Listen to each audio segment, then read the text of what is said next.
قال رسول اللہ صلی اللہ علیہ وسلم تسمعون ويسمع منكم ويسمع ممن يسمع منكم او كما قال صلی اللہ تعالی علیہ وسلم۔ اللہ کے رسول صلی اللہ علیہ وسلم نے ارشاد فرمایا، آج تم مجھ سے دین کی باتیں سنتے ہو، کل تم سے دین کی باتیں سنی جائیں گی، پھر ان لوگوں سے دین کی باتیں سنی جائیں گی جن لوگوں نے تم سے دین کی باتیں سنی تھی، لہذا تم خوب دھیان سے سنو اور اس کو اپنے بعد والوں تک پہنچاؤ، پھر لوگ اپنے بعد والوں تک پہنچائیں اور یہ سلسلہ چلتا رہے۔ تو یہ اللہ کے رسول صلی اللہ علیہ وسلم نے اپنے ہر امتی کی ڈیوٹی بتائی ہے کہ جس نے میری بات کو سنا ہے اس کو آگے دوسروں تک پہنچانا چاہیے۔ بخاری شریف کی روایت میں بھی ہے، یہ ابو داود کی روایت تھی، صحیح بخاری کی روایت ہے، قال رسول اللہ صلی اللہ علیہ وسلم بلغوا عنی ولو آیہ۔ نبی صلی اللہ علیہ وسلم نے ارشاد فرمایا، میری طرف سے پہنچا دو اگرچہ ایک ہی آیت ہو۔ حدیث شریف کا مقصد یہ ہے کہ جہاں تک ہو سکے دین کی بات پہنچانے کی کوشش کرنی چاہیے۔ ہو سکتا ہے تم جس کو بات دوسروں تک پہنچا رہے ہو، تم جس بات کو دوسروں تک پہنچا رہے ہو وہ بہت ہی مختصر ہو،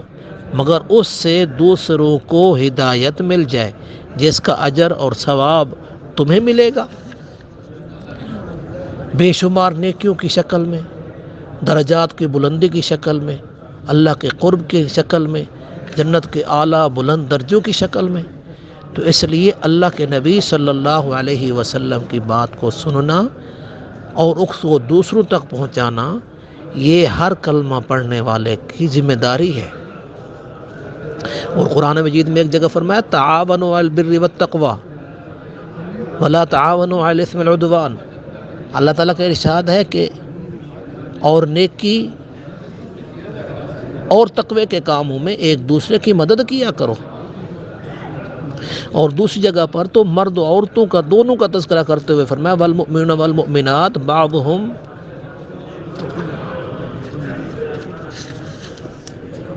اولیاء بعض یأمرون بالمعروف وینہون عن المنکر ویقیمون الصلاة ویؤتون الزکاة ویطیعون اللہ ورسولہ اولئک سیرحمهم اللہ ان اللہ عزیز الحکیم۔ اللہ تعالیٰ فرماتا ہے، اور مسلمان مرد عورتیں آپس میں ایک دوسرے کے مددگار ہیں،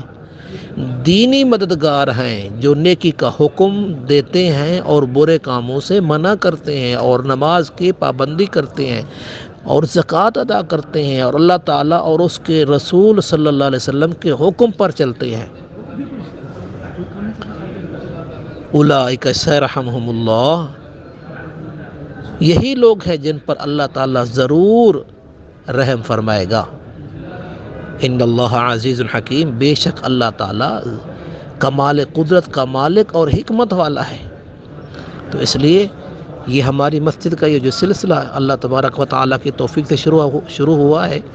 اس کا مقصد یہی ہے کہ اللہ کے نبی صلی اللہ علیہ وسلم کے خود الفاظ کو ریکارڈ کر کے آگے دوسروں تک پہنچایا جائے، کہ آپ صلی اللہ علیہ وسلم کے الفاظ میں جو اللہ نے تاثیر اور خیر و برکت رکھی ہے، اس سے ہمارے مسلمان مستفید ہوں اور اپنی دنیا اور آخرت کی ترقی کے منازل طے کریں۔ دعا ہے اللہ تبارک و تعالی آپ کو دین کے لحاظ سے بھی ترقی نصیب فرمائے، دنیا کے لحاظ سے بھی ترقی نصیب فرمائے۔ اللہ تعالیٰ آپ کو اور آپ کے بیماروں کو روحانی جسمانی شفائے کاملہ عاجلہ نصیب فرمائے۔